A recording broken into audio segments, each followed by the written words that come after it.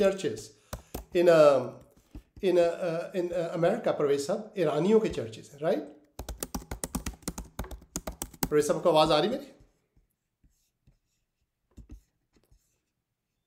Professor आपकी आवाज गड़बड़ हुई शायद, आपकी आवाज नहीं आ रही। हेलो सॉरी जी, हाँ अब आ रही। सॉरी। कोई बात अच्छा, मैं ये कह रहा था कि मेरा एक दोस्त है, वो भी ईरानी है। जी वो एक्चुअली वो था